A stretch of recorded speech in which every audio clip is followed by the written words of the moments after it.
Maka seni itu adalah wilayah, kata Habib Anis, sekte agama yang tidak main-main. Tidak ada seorang wali yang tidak memiliki citra seni. Tidak ada. Bahkan yang namanya Sayyidina Bushairi al-Burdah ketika dalam keadaan sakit itu mengupas dan mengarang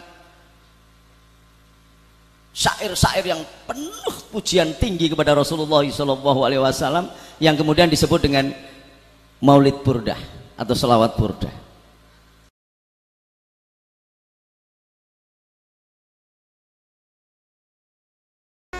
Sebenarnya lagu ini nanti akan bisa menyimpulkan dari yang dibicarakan semuanya. Oke, monggo, ini lagu dari Israel.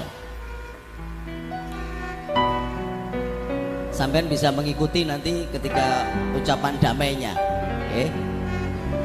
Ada sebuah kisah di negeri di mana dilahirkan ratusan bahkan ribuan nabi, di Yerusalem, tempat suci agama besar Yahudi, Islam dan Kristen, dan kiblat sholat kita pertama dan menjadi makamnya Sayyidina Ibrahim. Tetapi setiap hari ada peperangan di mana-mana. Maka dari bumi padi, saya berharap keturunan Pangeran Benowo yang adalah cucu Raden Patah yang dimakamkan di daerah Pucak Wangi, yang sampean sendiri tidak pernah berziarah di sana,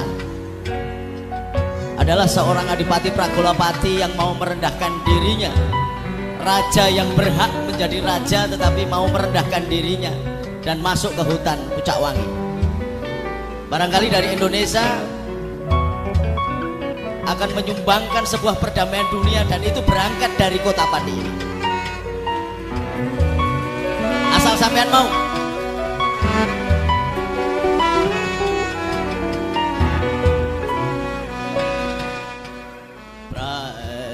On the peace of Jerusalem, on the peace of Jerusalem, oh pray on the peace of Jerusalem, Jerusalem, the city of God. Shalom.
yamini wa israfilu an yasari wa mikailu an warai wa sayyidina Muhammadin sallallahu alaihi wasallam amami wa sabu sabiyati aqamani wa qatibu sulaimana ala Muhammad yatakalam ma'ahu qatakan wa nuru Yusuf ala wajhi man do'ana aqamana wallahu min waraihil mu'min wal mu'aquran majid bilau mahfuz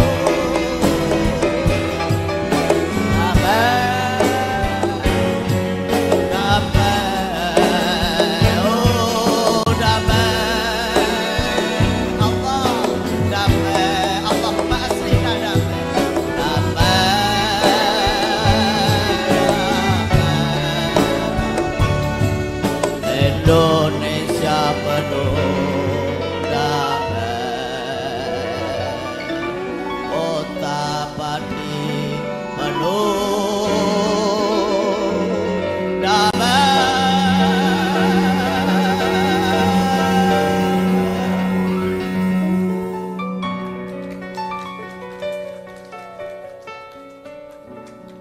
Saudaraku Habib Anis dan Mas Marco, sahabat saya ini. Jadi Mas Marco ini mulai dari kakaknya guru saya, namanya Mas Marsinggih Manardi. Keluarganya keluarga Manardi, orang yang terdekat dengan Bung Karno ini Mas Marco ini. Adiknya lagi Mas Maulana, sahabat saya. Adiknya lagi Mas Manardi Darmanto, dulu juara kelas teater Undip, angkatan saya, jadi angkatan tua. Mas Marco ini sebenarnya justru teman saya, tetapi saya sahabatnya kakak-kakaknya. Nah, dialah yang sesungguhnya saya perkenalkan dan saya minta untuk berdiri. Marco Manardi adalah arsitek sekaligus yang punya ide pembentukan Laskar Masjikal, Laskar Masyarakat Cinta Keadilan, kemudian menjadi pasukan berani mati. Silakan berdiri, Mas. Jadi rembukan kami berdua di gedung Satpam. Gedung Satpamnya Harian Sore Wawasan.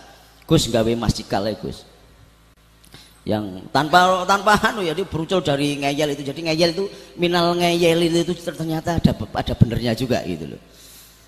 Sampai kemudian muncul pada waktu itu kaos Golkar, bendera Golkar, lambang-lambang Golkar ditukar dengan Superman. Ini idenya dia juga. Jadi kadang-kadang itu orang Indonesia itu dibesarkan karena kenakalan-kenakalannya. Saya mau tanya, ini lagu apa sebenarnya yang saya lakukan? Ada yang tahu nggak? Lagu itu berasal dari Israel, Yerusalem, tempat kelahirannya nabi-nabi besar, tanah yang dijanjikan, besarnya Daud, besarnya Sulaiman. Dulu ketika Jawa masih gandeng dengan Arab, Sulaiman memiliki salah satu istri yang namanya Bilqis, menjadi candi peringatannya, tugu candi peringatan namanya Candi Poko. Dulu kerajaannya di daerah Wonosobo. Wana itu tempat pertemuan, Wana itu adalah hutan, Saba adalah tempat pertemuan. Jadi pertemuan Nabi Sulaiman dan Ratu Bilqis itu di Wonosobo dulu. Maka Borobudur itu ada tulisan sampai sekarang. Coba kalau Anda di sana datang ke Borobudur, di situ ada tulisan Arab yang isinya adalah dibahas soal seni tadi, yaitu seni itu menjadi hebat apabila menyangkut mulai dari proses kelahiran sampai dengan kematian, kemudian menetap dalam bentuk istiqomah. Dalam dunia tasawuf ada mitologi disebut mitologi gamelan, ning nong ning nong ning nong ning nong ning nong. Ketika gung maka sudah selesai sudah. Dalam tasawuf Islam, ning nong itu peningkatan sebuah makom tertentu seseorang itu pada ning ketika dia sudah muqarrabah. As-sholatu mi'rajul mu'minin. Ketika dia sholat, dia menemukan dirinya dalam bentuk keheningan, melebur dari titik kemanusiaan yang menjadi titik ketuhanan. Maka mi'raj lil muslimin. Itu ning. Tapi begitu assalamualaikum nong lagi. Assalamualaikum nong lagi. Bingung. Sampai ning nong ning nong ning nong. Ini nggak pernah selesai ketika tidak menemukan gong. Nah, gong itu adalah makrifat. Pertemuan dengan Allah. Nah, pertemuan dengan Allah itu melahirkan seni. Maka seseorang seniman apapun alirannya, apapun agamanya, dia akan memiliki titik kedekatan dengan Allah yang sangat luar biasa. Makanya Maulana Rumi dari India menggunakan tarian Wellington, tarian berputar ini untuk zikir geraknya, zikir jaharnya, zikir gerak dan zikir jahar. Karena zikir itu macam-macam. Ada yang zikir diam saja kayak Sayyidina Abu Bakar. Ketika ditanya oleh Rasulullah, ya Rasulullah, ya Sayyidina Abu Bakar, ya Amirul Mukminin, kenapa engkau berzikir diam saja, bahkan suaramu tidak terdengar di sebelah-sebelahmu? Apa yang dikatakan oleh Sayyidina Abu Bakar? La tutrikuhul absoru wa huwa yutrikul absoro wa huwal latiful khabir. Wahai Rasulullah, jangankan saya bersuara, kemerseking hati saya, pandangan hati saya, sing tak batin saja Allah tahu. Ibaratnya ada semut hitam berjalan di tengah gelapnya malam, di atas batu hitam, Allah tahu. Lalu kenapa saya harus berteriak-teriak ya Rasulullah? Oh iya benar, jalan lagi. Suatu saat kalau sampai nanti umroh di kota Madinah, itu ada rumah Sayyidina Umar, itu kalau dari Ar-Raudhah jarak 500 meteran. Nah di situ Rasulullah, Sayyidina Umar biasanya suka berzikir sambil menunggu posko keamanannya, karena dia menjadi tameng keamanan Rasulullah.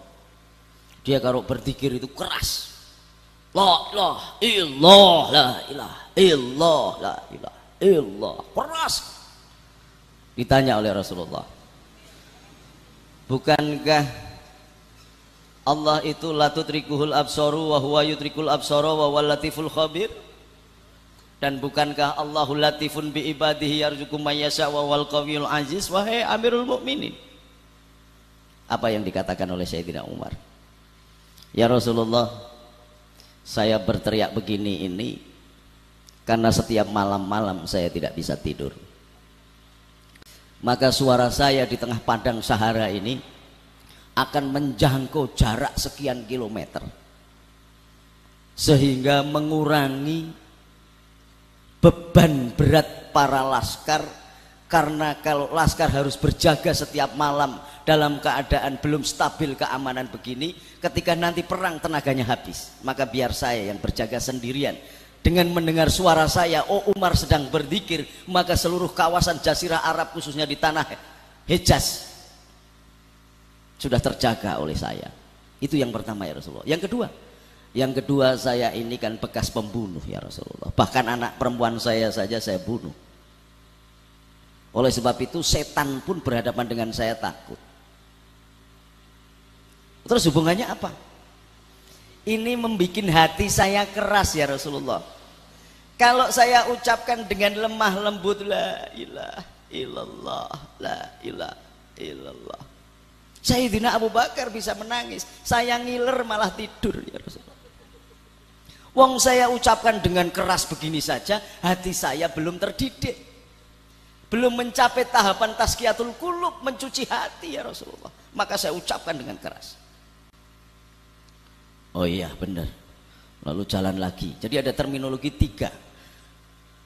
Sayyidina Ali itu kalau dzikir itu sampai kayak gerak, semua kayak angin. Jawabannya sama. Karena setan ada di sudut-sudut di setiap urat nadi kita ya Rasulullah, kata Sayyidina Ali.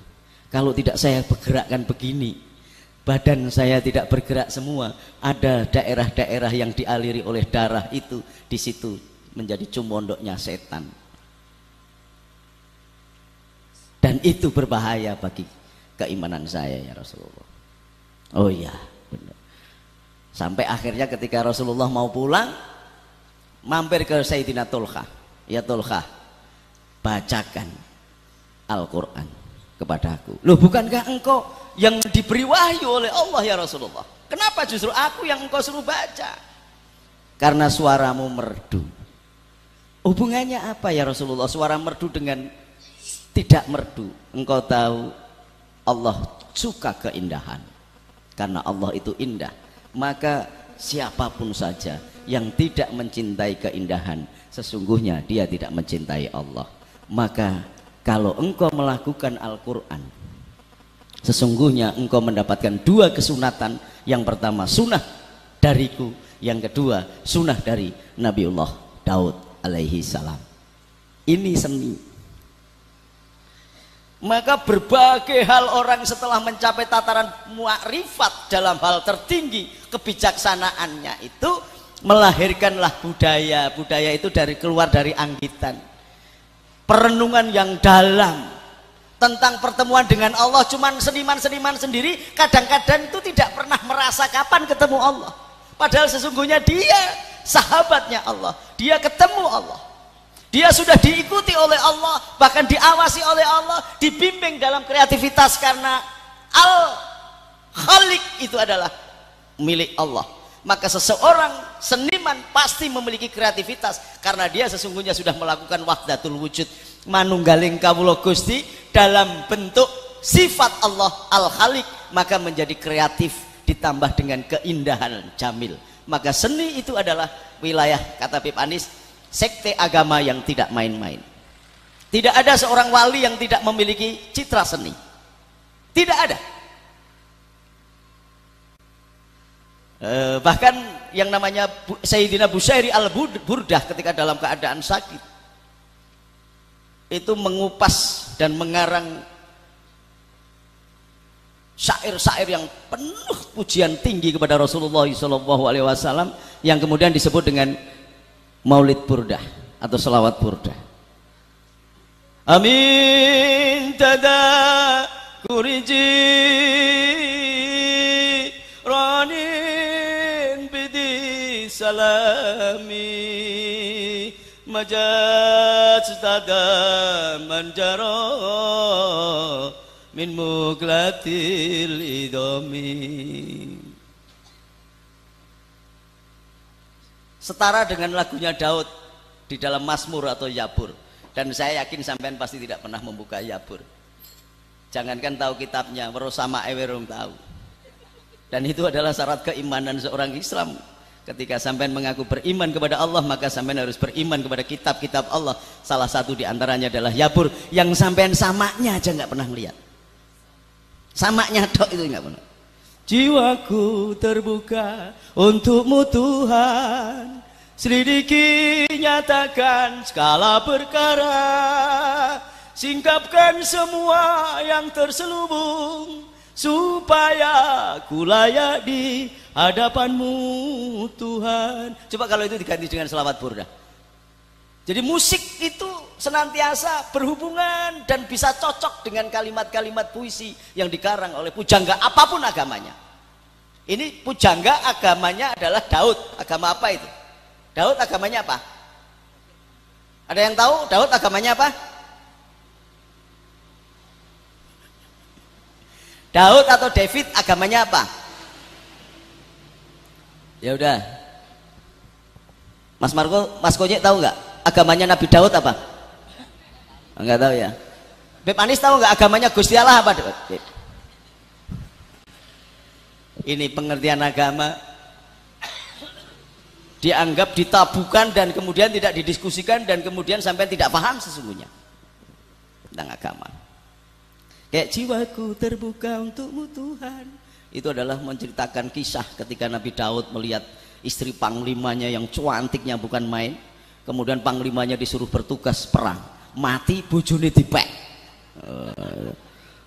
Betul, udah 999, terakhir bojone panglima jadi 1000 istrinya. Kemudian dia menyesal mengatakan, jiwaku terbuka untukmu Tuhan, selidiki nyatakan segala perkara, singkapkan semua yang terselubung, supaya aku layak di hadapanmu Tuhan. Sementara kita, adakah kontemplatif begini di dalam sholat-sholat kita atau setelah sholat-sholat kita? Adakah kesungguhan bahwa Anda mengaku la ilaha illa anta subhanaka inni kuntu minadz dzalimin, mengaku zalim selama ini? Kalau selagi Nabiullah Yunus mengaku zalim, adakah sampean mengaku zalim sebagaimana Nabiullah Daud merasa untuk disingkapkan kekotoran-kekotoran? Ini disebut muhasabah. Rasulullah menjelang meninggal juga melakukan hal yang sama, kisos. Nah, sama dengan kita seharusnya.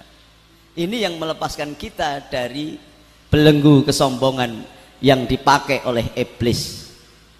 Tidak pernah minta maaf atas kesalahan-kesalahan kita. Maka coba bayangkan tarian jadilan yang sebelum Islam belum ada, Kristen belum ada, Maulana Rumi belum ada. Tarian-tarian yang lain, musik-musik yang lain belum ada. Sudah ada yang namanya megatruh. Megatruh itu dari kata megat ruh, pelepasan ruh, ngerogoh sukmo. Dan ngerogoh sukmo itu baru diajarkan Rasulullah setelah hijrah kemarin. Itu dibahas di sini, hijrah, keterputusan cintanya dan gantungannya, tergantungannya, dukungannya, backingnya dari kekasihnya, istri tercintanya Sayyidatina Khadijah dan pamanda Abu Thalib. Kemarin sudah dibahas di sini. Dalam bentuk hijrah. Sebelum hijrah Rasulullah dimi'rajkan. Kemudian menerima tugas sholat. Sholat itu adalah megatruh. Dan orang Jawa sebelum Rasulullah lahir sudah ada budaya megat ruh, keterlepasan ruh, wahdatul wujud. Maka kalau sampean kemudian tidak menggunakan akarnya sendiri, pasti pakai cangkokan akar lain yang belum tentu bisa hidup. Salah satu contoh, kurma itu bisa hidup di Jawa karena subur. Tapi tidak ada pohon kurma yang bisa berbuah sebagaimana baiknya berbuahnya pohon kurma di daerah gurun. Karena apa? Akarnya tidak cocok. Maka Islam masuk ke Jawa untuk ditemukan dengan rohnya. Kemarin dalam diskusi saya di TVRI bersama Pedanda Ketut Arsana dengan pendeta dan Konghucu, saya bahas soal ini. Nah, maka kembali kepada seni tadi, kita tidak bisa, siapa yang berkewajiban? Apa pemerintah? Apa Ibu Pertiwi? Apa masyarakat? Tidak. Yang berkewajiban adalah santri-santrinya Bib Anis, baik yang Islam atau yang tidak Islam, yang datang dalam suluk malaman ini, yang sekaligus menjadi cucunya Pangeran Benowo. Kalau sampean sendiri masih menganggap diri sampean gelandangan keturunan yang tidak jelas karena sampean kalah promosi dengan anak raja-raja yang lain yang tidak berdarah biru, kemudian dia sampean merasa ngelokro, maka Indonesia tidak akan tumbuh. Karena Indonesia nyawanya di kota Pati. Pati ini adalah terminal antara hidup dan mati. Pati jugalah ilmu tertinggi dalam tasawuf, karena di dalam hikam Imam Athaillah Al-Askandari mengatakan, kalau engkau kepingin ketemu dengan Allah, maka kuburlah dirimu di dalam alam kekosongan. Matilah sebelum ajal. Mematikan rasa berarti mulai menyampingkan semua aspek kekotoran dunia menuju kepada Allah. Sebagaimana Janatuka Harjuno merangkul Semar, Petruk, Gareng, Bagong, dan pemimpinnya adalah Semar, Simarudunia, maka dia menemukan Janatuka atau surga atau taman. Nah, kalau ini sampai lakukan, sampai singkirkan semuanya, sampai mulai mengarah kepada Allah, orientasi kita adalah kepada Allah, orbit kita adalah Allah, God spot kita adalah Allah, maka keadilan akan muncul, kebudayaan akan muncul, kesenian akan muncul dan akan hidup. Dan itu tanggung jawab terbesar adalah keturunan anak cucu Raden Patah dari sisi Pangeran Benowo, dan kalianlah di kota Padi inilah keturunan Pangeran Benowo. Jadi tidak bisa cuma bermodalkan topi kaji begitu, pating templek begitu. Coba kembali, coba saya. Karena ini tidak sunnah Nabi. Jangan mengira bahwa sampean pakai kupluk begitu sunnah Nabi. Sunnah Nabi itu kupluknya kayak kukusan. Nabi itu kupluknya kayak kukusan dan diserbani. Tidak ditokke bathuke begini terus do ngapal-ngapal kayak silet ketek begitu, bukan. Sing ganteng gitu loh, nganggo serban sing ganteng. Dadi ojo Rasulullah rambutnya gondrong 45 cm itu panjangnya. Di Museum Mesir. Ini baru aja tak cukur karena brodoli, Beb. Kalau nggak dicukur brodol. 45 cm. Jadi jangan kemudian terus yang didawak-dawake jenggotnya lho, nek jenggotnya ketel nggak apa-apa, jenggot mung 13 tok kayak tepek kong gitu dingoni nggak apa gitu loh. Mari kita pakai budaya kita Jawa, pakai beska, pakai belangkon kan ganteng itu. Kayak Mas Markonye ini kan ganteng tuh. Jadi kalau kepengen ala Rasulullah pakai yang kayak kukusan. Ini kan nggak jelas semuanya. Ini kupluk ini sebenarnya pentol korek apa kupluk kan nggak jelas.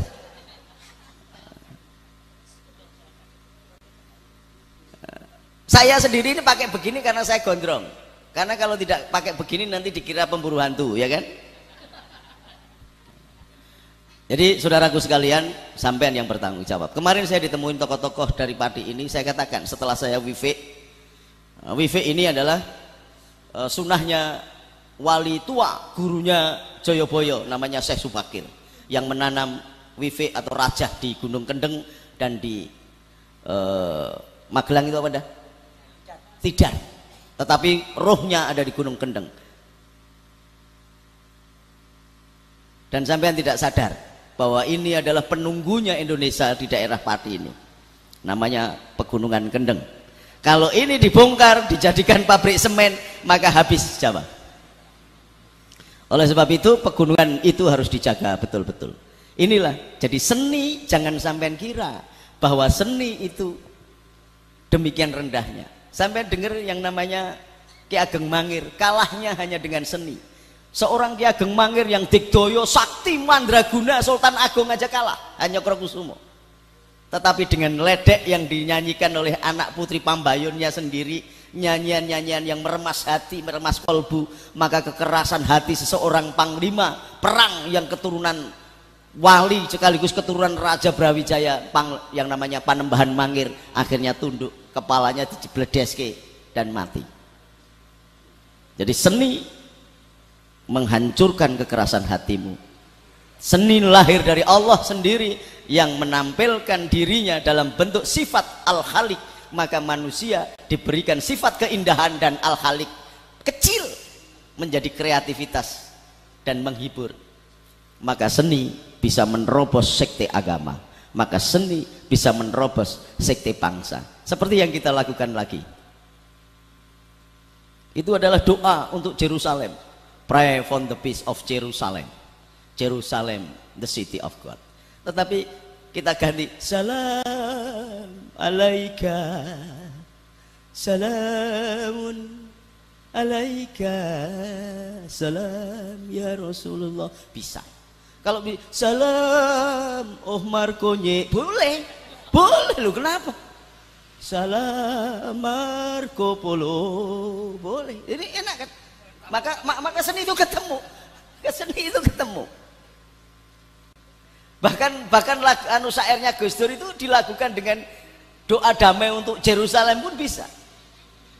Ake kang ngapal Quran hadise, seneng ngafirke marang liyane, kafire dewe gak dikateke yen isih kotor hati akale.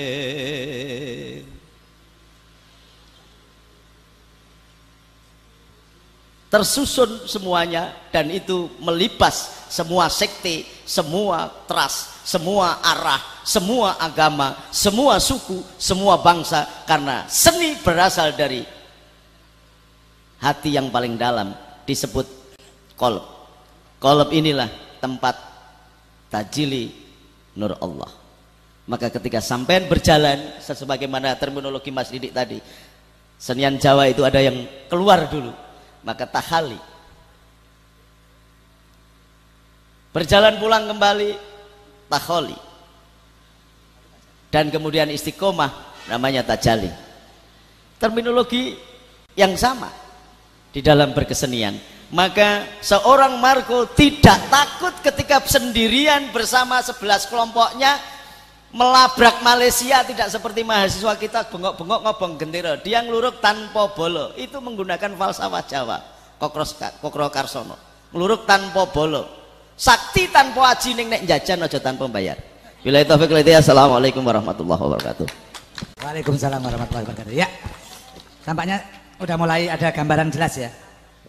Artinya nanti kita akan nyanyi sebentar, suluk malaman. Mau Gus Nuril ngajak bareng-bareng kok. Kita kembali ke beberapa hal pokok, artinya yang membuat kita goncang. Saya mau menambahi sedikit apa yang diungkapkan oleh Gus Nuril. Itu karena kalau kita lihat kenapa sih ini semua kacau, semua ngeyel negatif ya. Kemudian semua nekatnya nekat negatif lagi. Jadi karena tampaknya kita nggak punya, Indonesia ini kehilangan punjer pertama kali. Saya mau mencoba bicara sedikit tentang tawaf, tentang haji. Manusia kita itu kan punya, kenapa orang Ka'bah itu bergerak apa enggak? Ka'bah itu bergerak apa enggak? Ka'bah itu bergerak atau diam? Diam. Relatif kalau dalam putaran dunia, ya dia bergerak. Dalam putaran dunia, tapi dia diam. Kemudian tawaf. Ada sesuatu yang selalu berkeliling. Dunia ini, semesta ini kan semua bertawaf. Tapi tawaf itu baru bisa kalau ada sesuatu yang tonggak, yang tetap. Bagaimana? Kalau nggak ada titik tengah, titik pusat, sentral putaran istilahnya Gus Nuril. Apa ada putaran itu? Nggak ada putaran. Nah, kita kehilangan punjer itu. Semua berputar sakar pede, tapi kehilangan punjer. Apa punjer itu? Nanti kita coba cari. Kemudian yang kedua, kita kehilangan sa'i. Sa'i itu ibu yang berlari ke sana kemari mencari air untuk anaknya. Jadi kita kehilangan betul. Kalau Siti Hajar itu berlari ke sana, berlari ke sini mencari air dengan segenap rasionalitasnya dia. Melihat di sana ada air, dia kejar sana. Enggak ada bolak-balik, tapi ternyata air itu ada di tempat anak itu ditinggalkan. Ketika Ismail menjejakkan keluar air. Sebenarnya ini bisa kita pakai untuk membaca Indonesia juga. Kemudian Arafah juga hilang. 3 unsur ini hilang di Indonesia. Jadi kearifan untuk membaca semuanya itu hilang juga. Padahal di dalam diri manusia, kalau ada dalam diri manusia, dalam diri kita sendiri kan ada sesuatu yang tetap, namanya sir. Kita boleh berkeliling kemana-mana, bekerja, muntang-manting, enggak, tapi hatinya tidak boleh bergerak. Kalau hatinya bergerak, kita nggak punya orientasi namanya. Kita nggak fokus hidup kita. Ini yang hilang. Padahal semua itu tadi, itu gerakan kebudayaan yang harus selalu dijaga. Nanti kita coba cari itu coba. Apa yang hilang di Indonesia itu? Wong akeh kaji, tapi kenapa Indonesia ini nggak teratur begitu? Padahal haji itu keteraturan. Ada orang yang kerja ini kerja, tapi semua dalam putaran. Ini putarannya nggak jelas. Karena apa? Tidak ada punjer-punjer itu. Wali-wali itu udah hilang. Tonggak gunung itu udah hilang. Ya, iki nyanyi sidik bareng-bareng. Gusti apa nanti ya? Gusti Allah mboten sare. Nanti bareng-bareng ya. Kita sedaya ingkang supe. Teng donya mung mampir ngombe, kados ngimpi sak kedepan wae. Itu diulang-ulang ya. Apal gak wis kira-kira? Gusti Allah mboten sare, kita sedaya ingkang supe. Teng donya mung mampir ngombe, kados ngimpi sak kedepan wae. Ya ta? Bareng-bareng ya. Sare kita sedaya ingkang supe, teng donya mung mampir ngombe, kados ngimpi sak kedepan wae. Ya. Wes siap? Keyboardmu siap tak? Se. Jadi ada ayat Quran yang harus kita awali kalau kita mau bergerak. Indonesia harus bergerak dan itu harus dari dalam diri. Tadi sedikit saya singgung. Kalau hati Anda nggak damai, kalau hati Anda nggak tenang, lingkungan Anda nggak tenang, istri Anda nggak akan tenang, teman Anda nggak akan tenang, anak-anak Anda nggak akan tenang. Kalau hati Anda tidak tenang, semua akan berputar. Kalau itu nggak tenang, desa Anda nggak akan tenang, kota Anda nggak akan tenang, provinsi Anda nggak akan tenang, negara Anda nggak akan tenang. Ketidaktenangan negara menandakan bahwa manusia yang hidup di dalamnya juga tidak tenang. Maka ayatnya menjadi ya ayat Tuhan nafsun mudmainah irji ila rabbiki radiyatan mardiyah fadkhuli lil ibadi fadkhuli jannah.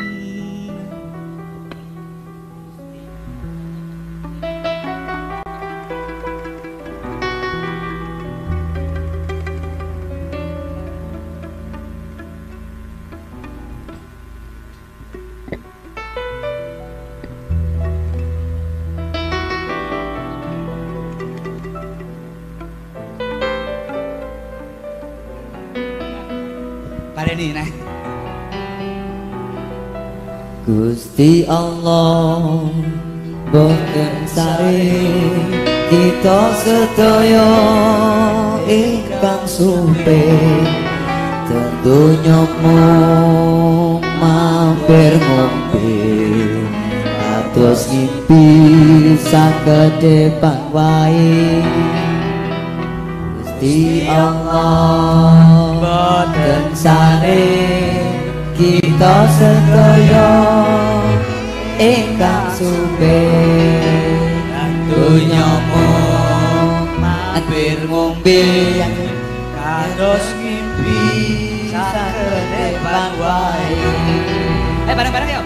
Gusti Allah boten sare kita sedaya ingkang supe donya mampir ngombe kados mimpi sakedepan wae.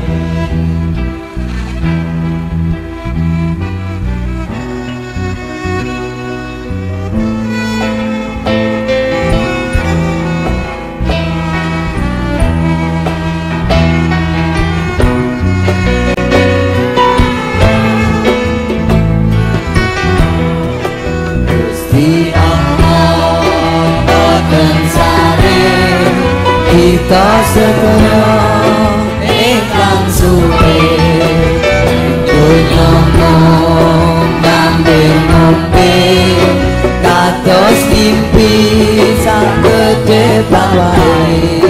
Gusti Allah boten sare kita sedaya ingkang supe donya kados mimpi sakedepan wae.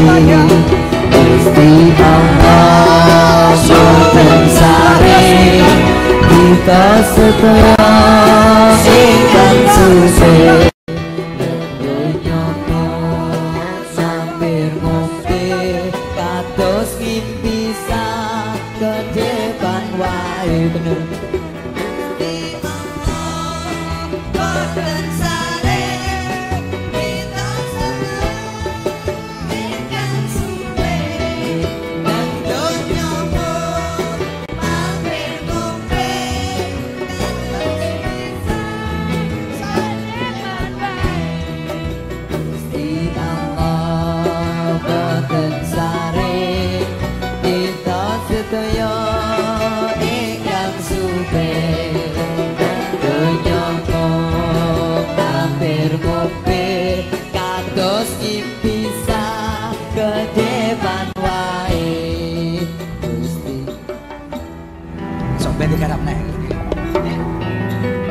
Jadi bahwa ketika kita menyadari kehidupan ini sementara dan lain sebagainya, maka ketindakan kita akan terukur. Apa yang diungkapkan Gus Nuril tadi bisa menjadi pancingan.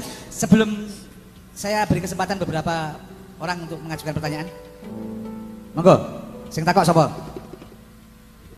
Setunggal, sapa neh? Sing takok sapa? Ayo cepet. Ah, wis awakmu dhisik.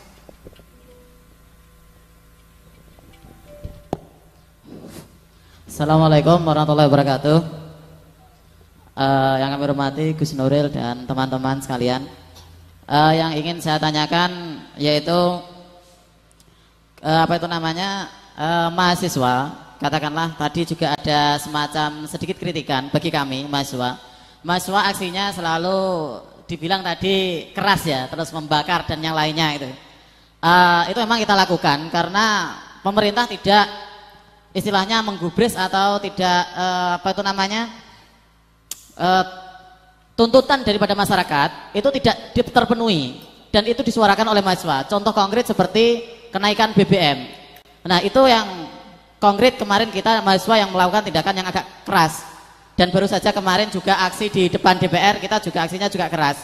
Lah, saya juga ingin minta konsep demo yang menarik, yang bisa dikemas oleh teman-teman mahasiswa, yang tidak harus keras. Mungkin nanti Pak Marco dan Mas Markonya nanti juga memberikan tambahan. Dan juga untuk Gus Nuril yang ingin saya tanyakan juga, budaya bisa mendekatkan diri kita dengan Allah. Konsep budaya yang seperti apa Gus? Supaya kita bisa memang betul-betul dekat dengan Allah. Oke, terima kasih. Wallahul muwaffiq wal aqwamut thoriq. Assalamualaikum warahmatullahi wabarakatuh.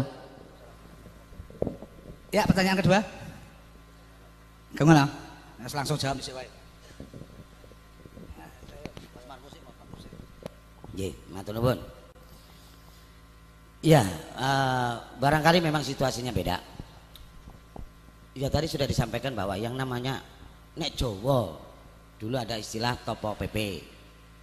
Jawahir pernah melakukan itu di balai kota. Calon wali kota ora dadi terus topo PP. Nah itu demo-demo Jawa.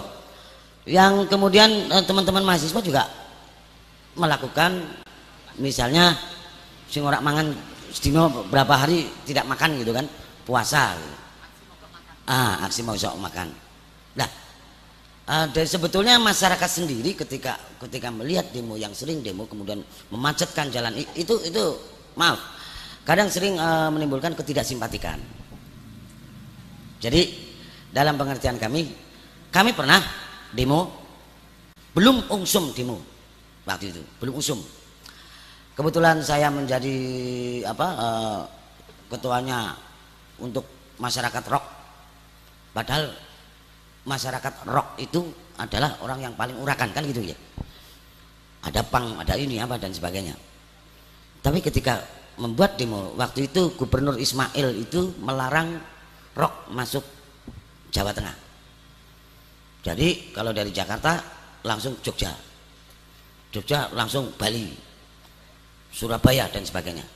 Lalu kami melakukan sebuah aksi demo itu tanpa kata, tanpa berteriak, tanpa ini hanya jalan sambil bawa poster, kemudian bahkan sampai mereka merokok itu, rokoknya itu tidak, puntung rokok ini dilarang membuang puntung rokok, ditaruh lagi di akuannya. Itu ternyata itu menimbulkan simpatik yang cukup besar baik dari masyarakat maupun dari pemerintah itu sendiri. Yang alhasil itu apa yang menjadi tuntutan kami itu bisa dipenuhi. Nah itu salah satu yang pernah ada demo yang rotok njawani, yang santun. Kalau barangkali ya nuwun sewu.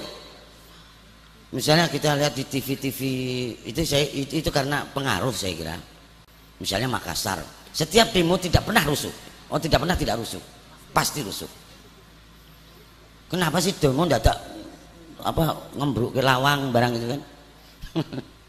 Lah Gus Nuril pernah demo. Kadang-kadang TV ini orang ngono. Ya. Orang mlebu koran rambu TV orang TV. Lah karena itu wah demo ngono tok, TV ini ora untuk gambar sing apik. Ada ben apik sing uraan gitu. Lah Gus Nuril pernah itu waktu PBM di Jakarta itu yang namanya sing kawat gulungan gitu apa? Kawat berduri yang dari Amerika itu pesanan khusus gitu kan. Si tugel wae kangelan, dora arik karo pasukane. diremeti ngene apa tangannya orang melecet. Lah itu demo ngremeti gitu kan. Ngremeti kuwi. Karena pada saat itu dengan orang 250 harus berhadapan dengan 10.000 orang misalnya. Pasukan bayaran. Karena setelah dicekeli pasukannya DNN bayar piro? Saya ketemu. Baru saya ketemu kan gelut kah? Saya ketemu Melayu. Lah itu artinya demo-demo yang mungkin bisa menjadi satu rotok Jawa nih ya Mas ya. Mungkin itu Mas.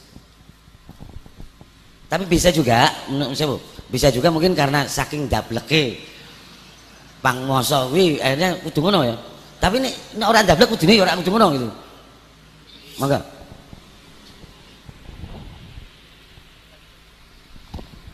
Nggih, nanggapi mungkin situasinya yang berbeda seperti yang disampaikan Mas Marco tadi. Dan saya juga tidak pernah melakukan aksi demo tapi pernah melihat tata cara demo. Ini ada tata cara demo yang luar biasa yang saya sampai sekarang sempat simpati. Itu dikala Reok Ponorogo diklaim oleh Malaysia, itu Bapak Bupati Beguk Purnomo Sidi mengadakan gebrakan besar-besaran dengan memakai pakaian kostum ala Jawa dan menyengelang pusaka atau kris di depan bahwa itu pertanda perang. Jadi semua lapisan jajaran komunitas seni yang ada di Jawa Tengah dikumpulkan dalam satu gebrakan. Lah itulah mungkin gebrakan-gebrakan seperti itulah. Lah mungkin di tata cara mahasiswa ada tata cara tersendiri yang mungkin lebih bisa menarik simpatisan masyarakat. Tidak harus menggunakan tata cara yang anarkis seperti itu karena mahasiswa itu adalah bagian daripada pemuda yang mendapatkan suatu ilmu keakademikan dan ilmu pendidikan yang nilainya mungkin lebih praktis daripada para seniman-seniman yang hanya otodidak. Saya kira begitu tambahan saya. Terima kasih. Saya boleh? Oke. Soalnya enggak ini saya akan menjawab dari hukum musik Pak ya. Musik itu ada 4 unsur. Pertama ritmis, melodi, harmoni, ekspresi. Yang ritmis itu keteraturan, ketukan tadi loh. Tok tok tok itu ada ketukan. Ada yang pelan, Gus Nuril tadi pelan, yang karena keras, cepat gitu. Intinya yang pertama kalau dari sisi ritmis itu jenengan harus paham akan keteraturan, riset keteraturan. Boleh cepat, boleh membunuh, boleh dibunuh seperti Bung Tomo boleh. Tapi Anda harus tahu ketukan ini berada di mana. Ketukan jenengan 140 meter harus secepat itu. Jangan lambat nanti orkestranya bubar gitu. Nanti Anda akan terpinggirkan. Yang kedua melodi. Melodi itu not tadi. Nah itu. Itu seperti realitas panjenengan. Realitas itu 3, pertautan dari 3 Pak. Jadi yang pertama keilmuan panjenengan, keyakinan panjenengan dan posisi panjenengan. Itu realitas. Jadi jenengan realitasnya sebagai pemerintah dan mahasiswa lain. Itu harus jenengan pahami benar. Melodi saya itu di mana lah? Melodi di musik itu ada cadence namanya. Cadence itu mesti genap 4 bar, 8 bar gitu. Jenengan harus tahu itu kapan jenengan harus ada istilahnya tadi kembali ke do tadi. Yang ketiga harmoni. Harmoni itu Anda dan pemerintah. Harmoni itu melodi lebih dari 1 akord tadi greng itu harmoni. Panjenengan seperti ini hukum akord sol. Sol itu ketika berada di C, do kan do mi sol itu sifatnya tenang. Tapi ketika berada di dominan sol si re itu sifatnya tidak tenang. Ini menurut buku ilmu harmoni Pak. Jadi jenengan harus paham benar siapa yang dihadapi berada di mana. Kalau berada di tonik berurusan dengan mi, jenengan harus tenang. Kalau berada di dominan, jenengan harus melakukan sebuah ketidaktenangan menurut hukum ruang itu. Setelah itu, jenengan baru masuk ke unsur yang paling medeni orang itu kalau di ekspresi. Soalnya di ekspresi tertinggi itu orang memainkan tempo. Ini mungkin di NU wali-wali itu yang kadang seperti tidak sholat itu mungkin karena memainkan tempo itu. Jadi dia seolah-olah tidak menggunakan tempo. Tapi dia seorang pelaku tempo yang baik. Seperti kemarin saya berdialog dengan Mas Jito itu, coba lihat orkestra yang hebat itu. Dia mesti tidak bisa diketuki. Karena apa? Temponya dimainkan benar. Di Jawa juga begitu. Gamelan ini kan gampang itu, drum. Kalau gamelan kaplaan sulit itu. Kita mainkan sulit. Nah di ekspresi itu panjangan bisa makrifat istilahnya. Bisa mengetahui apa hal yang baru pada sebuah ketukan itu. Mungkin begitu Pak. Cok.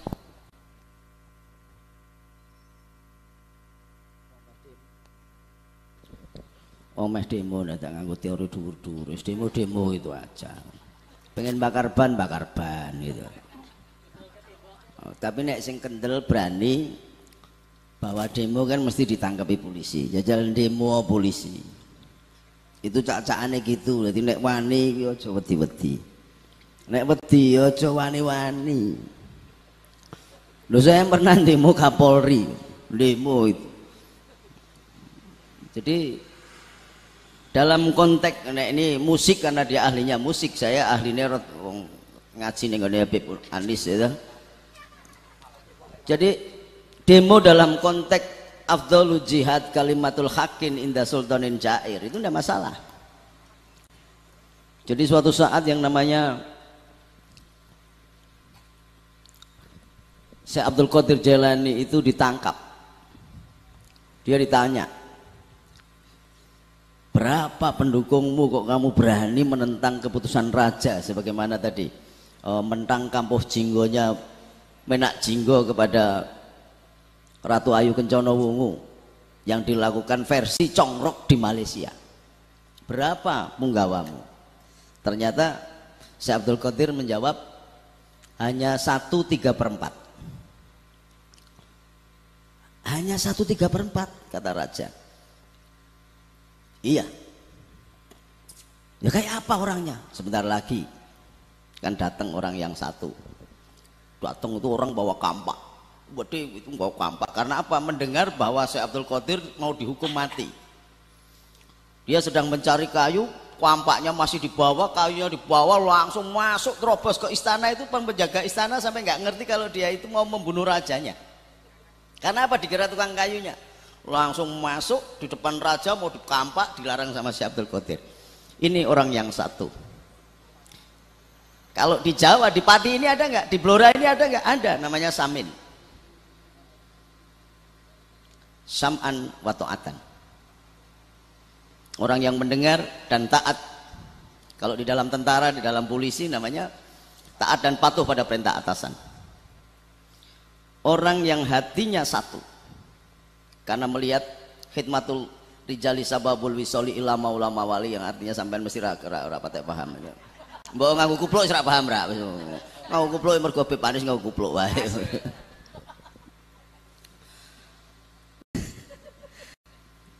Ini pernah saya lakukan ketika membuat bukan berani mati.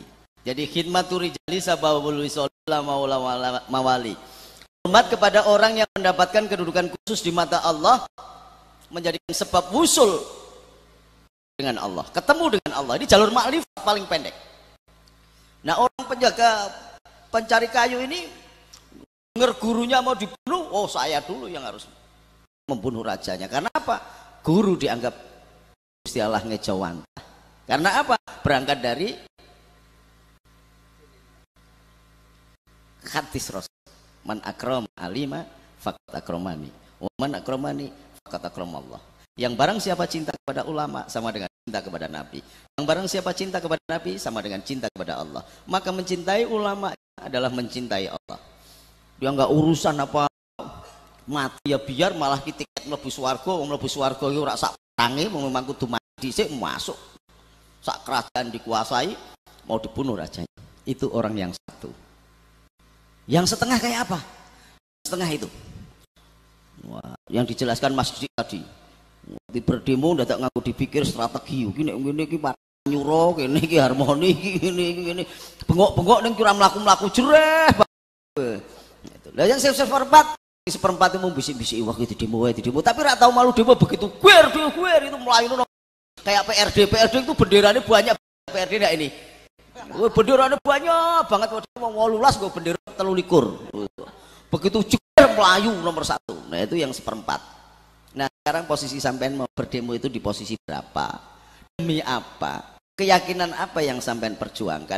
Njuk jalannya bagaimana? Wong kerusakan di setiap kabupaten, di setiap gubernur pemerintah tingkat 1 itu karena kerusakan di tingkat nasional. Bagaimana Indonesia mau berjalan? Bis yang berjalan di depan, truk yang berjalan di depan bawa peti kemas ini semuanya punya mapping perjalanan dari Jakarta ke Jawa Timur. Jadi jelas. Itu di dalam negara disebut GBHN, Garis Besar Haluan Negara. Nah sekarang GBHN tidak ada. Dadi bis ki mbok oyang-oyang ngidul, sesuk ngalor, sesuk ngetan, sesuk ngulon. Wah mudhun rono ora karuan kabeh kaya pemimpinmu leda-ledi ra jelas. Kemudian jadi bangga ketika diberi penghargaan sebagai dokter honoris causa yang mampu menjaga keamanan bangsa dan negara Indonesia oleh Universitas Malaysia Utara. Lu kan ada itu wong Malaysia Utara sing rebut Malaysia itu sing rebut Pulau Ligitan, Sepadan dan Ligitan. Ambalat. Oh, jadi sing mendapatkan gelar dokter iki sing dipek entuk ngono iki sing dianggap iso ngamanke negara. Lagi kan kata lagi ini. Jadi ini sudah runtutannya sudah nggak jelas. Makanya demo boleh.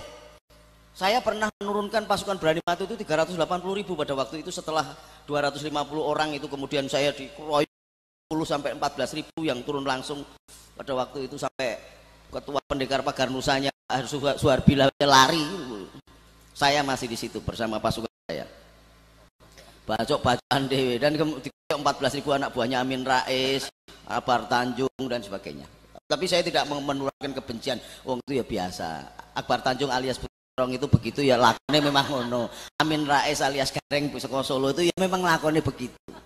Nek wis balik neng gedokan, neng gedok kotak ya wis damai meneh, bali neng dhewe ya kan. Nah kita tak ini yang menurut Mas Didi ada harmoni kapan sampean makrifat.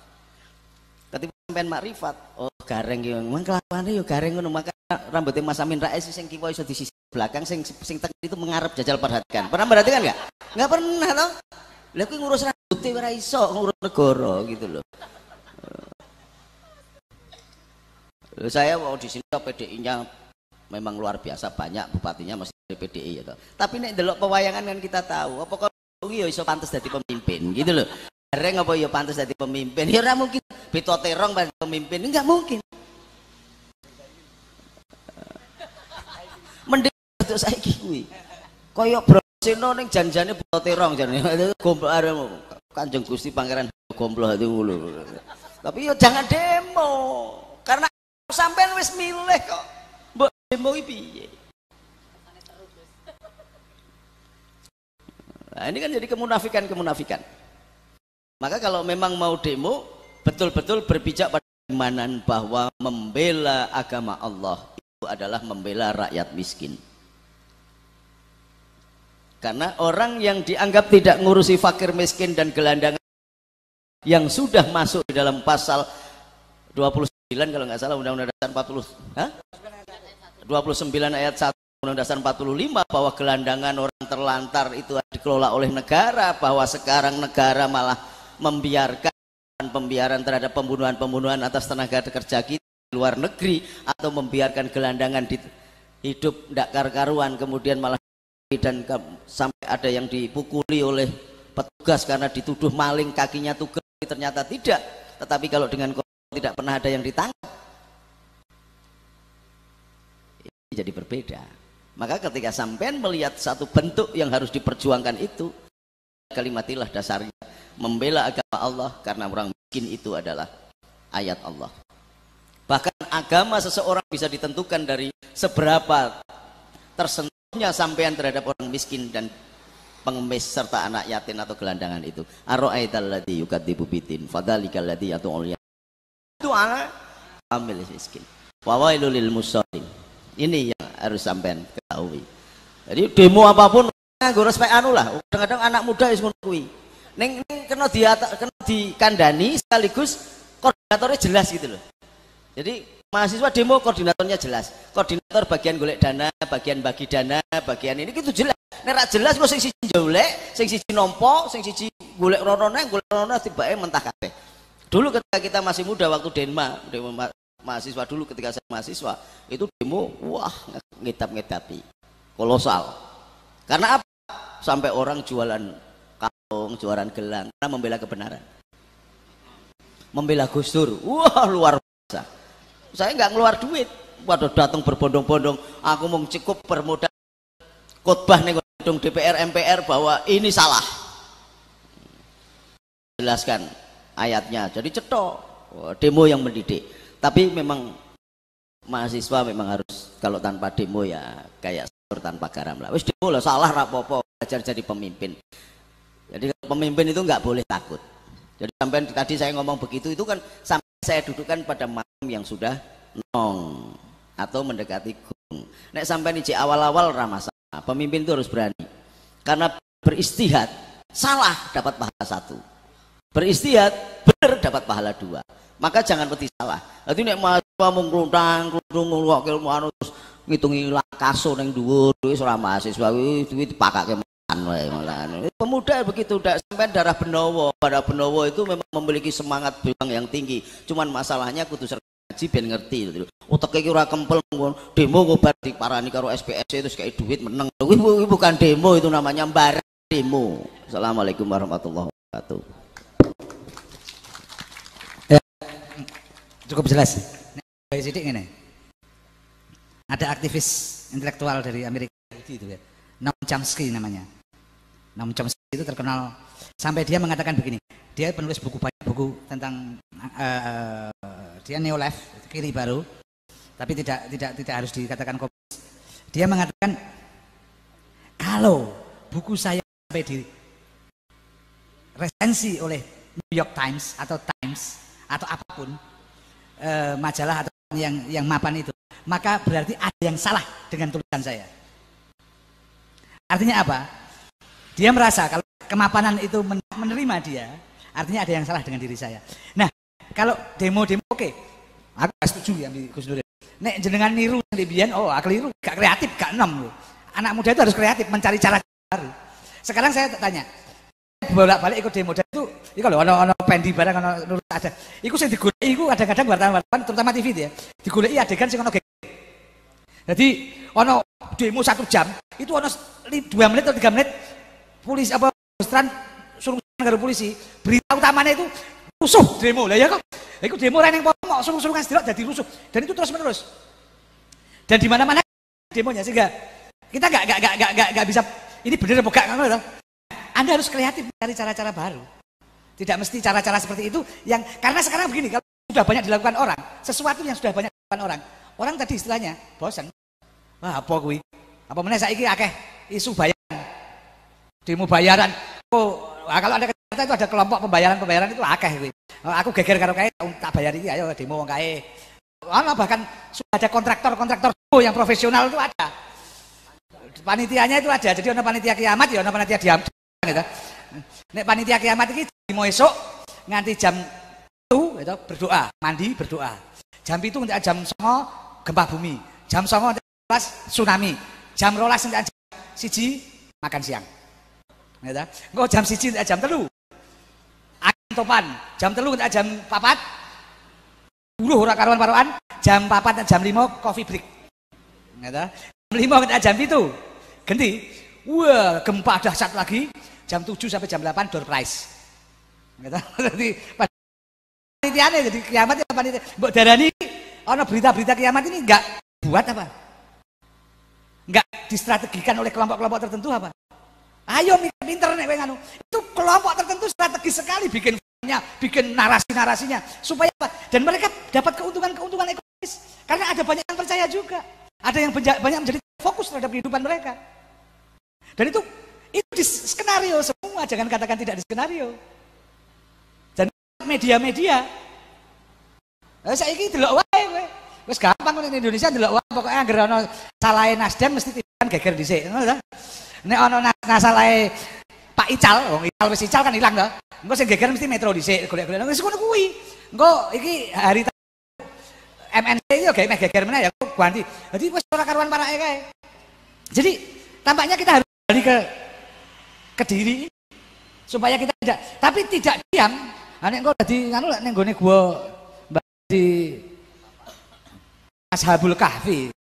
Kita nggak boleh jadi Ashabul Kahfi tapi kita bergerak. Ada pertanyaan lagi mungkin? Nah. Saya panas. Assalamualaikum warahmatullahi wabarakatuh. Ini saya ungkap nama Arif dari Jaksa. Jadi begini, berkenaan dengan demo, itu ada demo yang tersurat dan ada demo yang tersirat. Jadi begini, di Fiji itu Nuril, ada seorang sersan mayor, itu komandan pasukan kawal istana. Namanya Sersan Mayor Stefani Rabuka. Jadi awalnya dia ini adalah berupaya demo untuk kesejahteraan pasukannya di Istana Sufa. Perdana Menteri Fiji. Tidak digubris dari kenaikan 10%, minta turun sampai 3%. Suatu saat demo itu karena tidak ditanggapi, maka Sersan Mayor Stefani Rebuka itu ketika pergantian di pagi hari waktu makan pagi, Mulia Perdana Menteri menghadap ke tembok. Istana ini saya kuasai. Maklumatkan kepada rakyat Fiji bahwa berikan kekuasaan pada saya, Sersan Mayor Stefani Rebuka. Cara demonya Ken Arok terhadap Tunggul Ametung dengan Kamulfase itu, Stefani Rebuka berlaku yang sama. Kalau penjenengan belum pernah dengar cerita ini, taruhlah ini sebagai penyegaran. Stefani Rebuka hidup, Gus Nurin. Dimaklumatkan di radio Fiji, di Suva sana, RRI-nya Suva. Saudara-saudara rakyat Fiji, hari ini saya maklumatkan dekret Stefani Rebuka sebagai pemimpin sementara, saya mau pergi dari istana. Bilang Stefani Rebuka bahwa yang Tuhan sukai, seluruh harta, seluruh anak, istri, cucu, di belakang 2 pesawat kepresidenan sudah saya sediakan. Betul hebatnya, kalau mau Muammar Gaddafi kolonel biasa, Stefani Rebuka Sersan Mayor. Jadi cara-cara demo seperti ini yang sebenarnya harus kita kembangkan, bagaimana kalau demo yang besar itu ternyata tidak pernah didengar. Nah, jadi itu ungkapan sumbang saran saya bagaimana mahasiswa itu berdemo meskipun tidak seperti itu letterlek, setidak-tidaknya bisa mengadopsi cara Sersan Stefani Rebuka di Fiji. Makasih. Assalamualaikum warahmatullahi wabarakatuh. Ada yang lain tambahan? Orang yang? Ya, Jadi ini ada satu cerita lagi.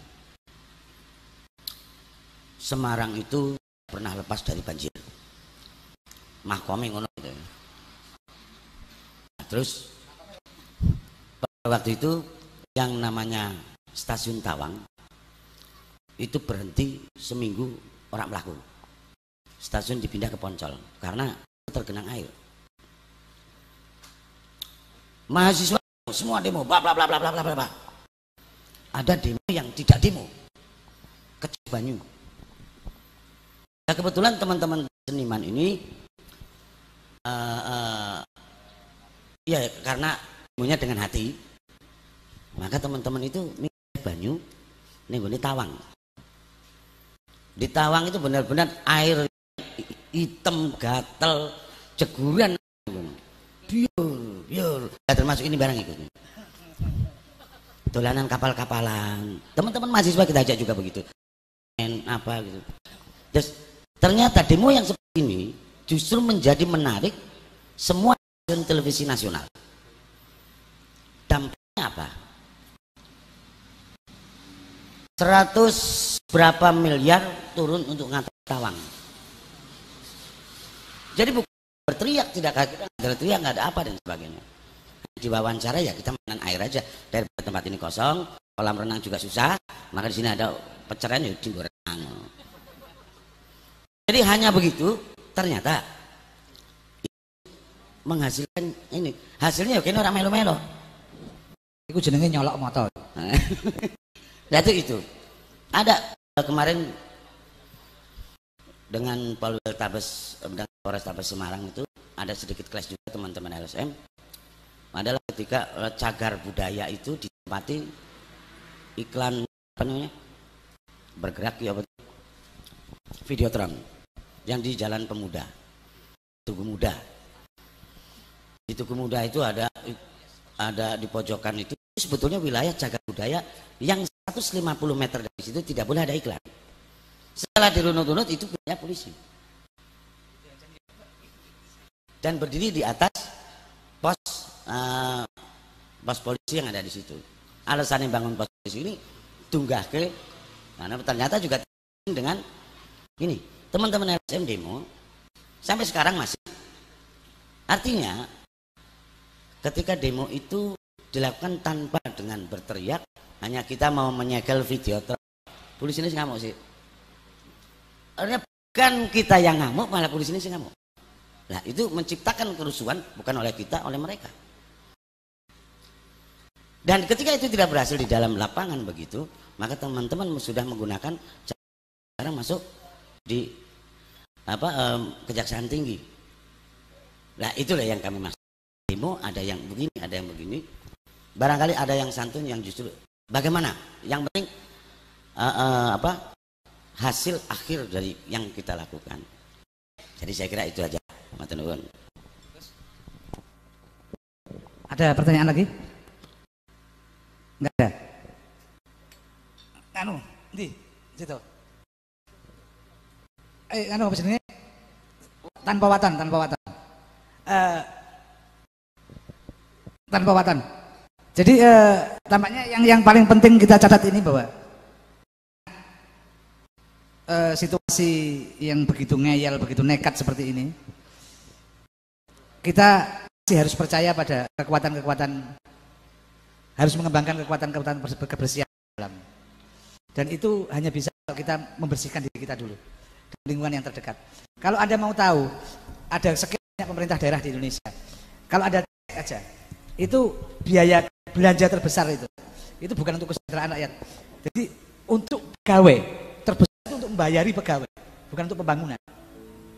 Jadi udah nggak ada yang bergerak di banyak hal ini. Kita negara yang sangat kaya. Jadi mari kita renungkan bersama itu dan menjadi awal, karena kita bolak-balik saya tekankan bahwa kita bisa bersih, tapi kita juga harus membersihkan orang lain. Artinya kalau kita bersih sendiri kita nggak akan aman, karena kebersihan itu harus bersama-sama, harus melibatkan semua pihak. Tapi harus dilakukan tanpa memaksa, tanpa menekan, tanpa menyalahkan. Karena ketika Anda menyalahkan orang lain, 1 jari ke sana, 4 jari ke diri Anda. Ya, itu mungkin pesan suluk malaman malam ini. Ya, kau nambahin gak?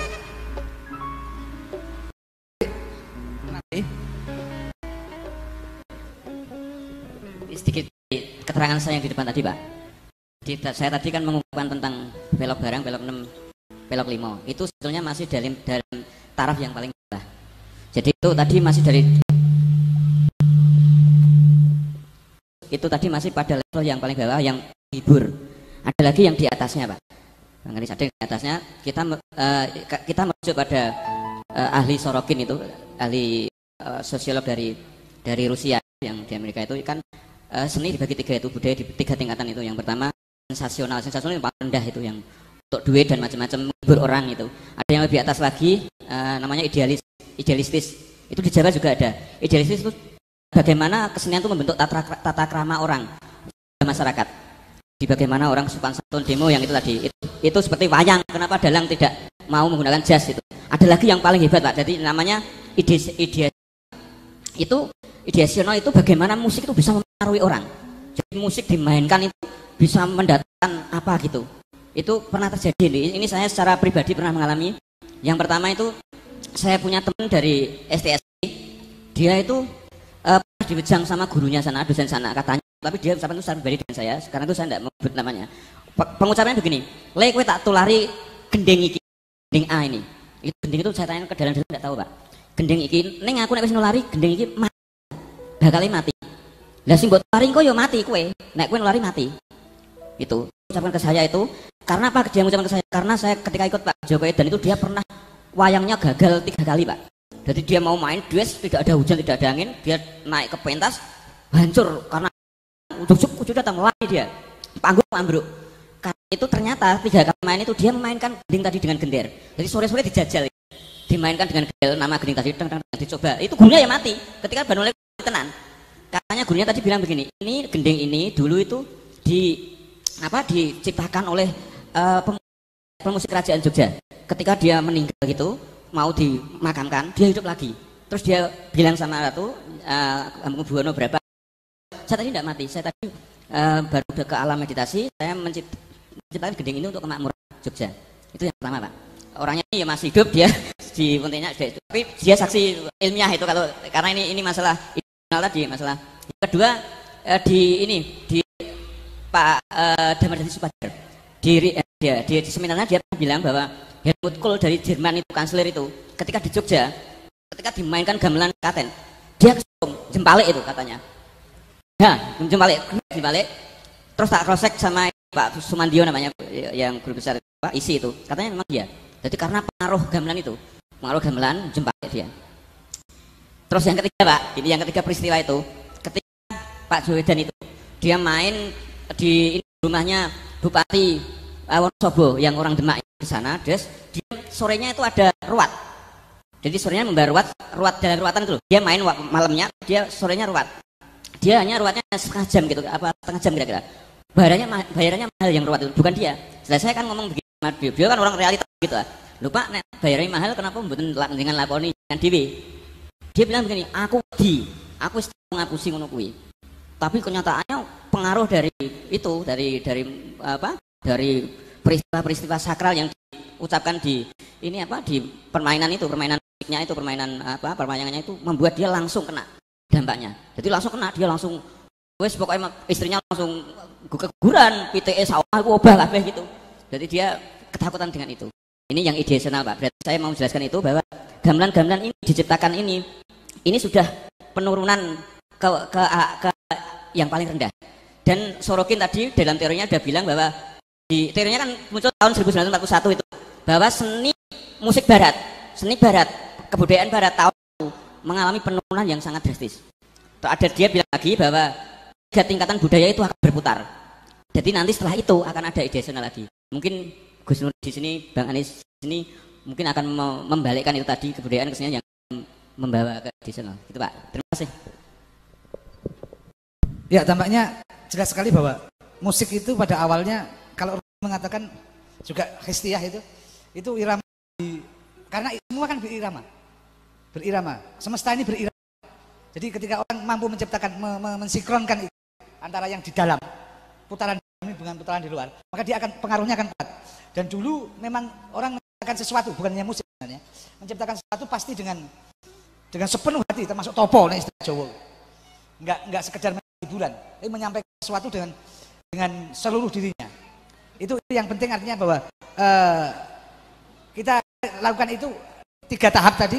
3 tahap itu perlu kita eksplorasi, bahwa sebelum megat roh, jadi lepas dari itu biasanya di tengah malam, di akhir malam itu orang sudah tidak lagi urusan dengan fisiknya, tidak lagi urusan dengan dunia. Itu tahap tertinggi. Sebelumnya orang harus kembali pulang, selalu kembali pulang ke syariatnya, kembali pulang. Sebelumnya itu pertama itu syariat yang pertama, yang kedua yang hakikat, yang keempat itu, yang ketiga itu yang makrifat itu. Jadi dan ini juga persoalan musik. Ternyata kenapa musik itu lahir dari itu kan dari filsafat di Jawa, dari filsafatnya tentang itu. Gus Nur sing digo jajane sorban. Itu kreatif Jawa itu. Sing digo Mas Markonya itu sorban. Bukane enggak. Jadi sorban di Jawa itu dibakukan menjadi beskap. Itu nek mbok buka puterane, iku persis sorban. Cuma sorban yang sudah dibakukan paten jadi bentuk tinggal pakai. Tapi Anda lihat itu bentuknya. Persis pakai sorban, dan itu pasti ada lebihnya di sini, ada lebihnya di sini. Jadi itu kreativitas Jawa itu. Anda nggak usah balik muter kayak Gus Nuril mau diubah. Tapi udah langsung cek, itu sudah sorban. Jadi dan ini Mataram, Solo maupun Jogja kan. Jadi ada ada pajak betul dah. Ya, Badan Gus Nuril. Jadi ada saudara sekalian, di malaman begini biasanya turunnya wahyu ya. Jangan Anda anggap bahwa setelah Nabi pungkasan sedo itu kemudian tidak ada wahyu. Namanya saja yang berbeda. Ilham, wisik bagi orang Jawa, atau dalam bahasa yang lain dikatakan itu bisikan langit atau samawi atau khobar samawi. Nah, khobar samawi yang paling terkini adalah kita mesti kembali kepada Vande Mataram. Orang Jawa itu bahasa India, Vande. Bahasa Jawanya jadi Bende Mataram. Jadi bende itu satu perintah untuk melakukan sesuatu. Mataram itu dari kata metarum atau ibu pertiwi. Nah, kita mesti harus kembalikan lagi kesadaran tentang pengabdian kita kepada ibu pertiwi. Jadi kerusakan yang ada di pemerintahan ini, yang ada di mana-mana, coba kita, Anda tidak sendirian. Nanti sepulang Anda duduk 2 menit, 1 menit saja, kemudian cobalah dengan agama Anda masing-masing. Karena Rasulullah juga mendapatkan wahyu tidak di Masjidil Haram atau di Ka'bah, tetapi justru di gua. Maka kembalilah engkau di gua garbamu sendiri. Banyak aliran tasawuf yang melakukan pengabdian diri itu dengan melambangkan lafaz Allah. Kemudian pada huruf H duduk di situ, itu bentuknya seperti ibu. Coba gambarkan sampai lafaz Allah pada huruf H duduk di situ, kemudian tarik nafas hu Allah yang Islam. Balikan kepada jati dirimu, kemudian mulai renungi bahwa Pandai Mataram memanggil kita. Mataram atau ibu pertiwi, Metarum atau ibu pertiwi, atau bumi yang melahirkan kita ini memanggil kita. Jangan hanya kemudian kita mengejar budaya yang tidak jelas. Selagi orang Amerika mulai gandrung dengan samadhi, dengan semedi, dengan topo, kita malah yang lain-lain. Ketika orang-orang luar negeri pada belajar dan menghormati jadilan sebagai sebuah tarian mistis luar biasa tentang kelepasan roh, gubernur kita malah menganggap sebagai tarian yang tidak mutu sedunia.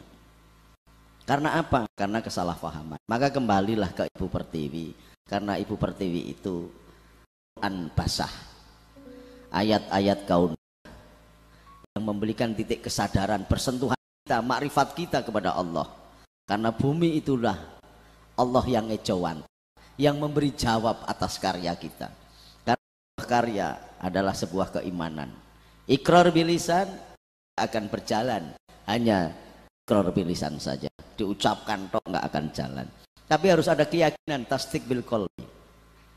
Keyakinan saja dan ucapan saja tidak akan jalan.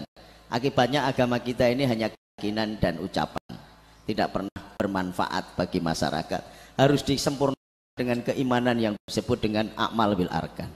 Maka bentuk tertinggi adalah khairunas anfa'u linnas, sebaik-baik manusia yang bermanfaat bagi manusia lain. Kalau manusia itu bermanfaat bagi manusia dianggap oleh Rasulullah sebagai kesempurnaan agama, sebagai aplikasi keimanan, maka menghormati dan bermanfaat bagi bumi pertiwi yang melahirkan kita semua, itu adalah kesempurnaan.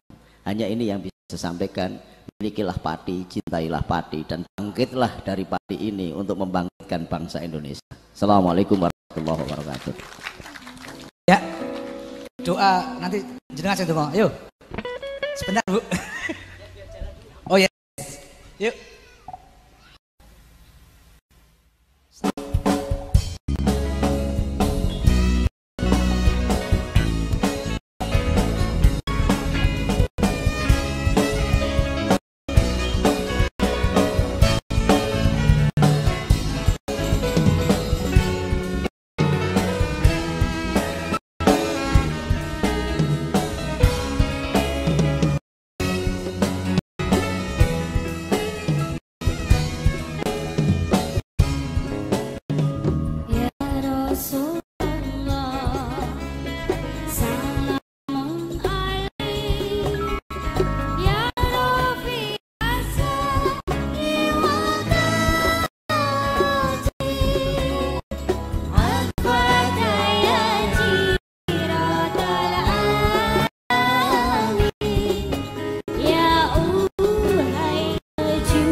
Kita sama-sama berdoa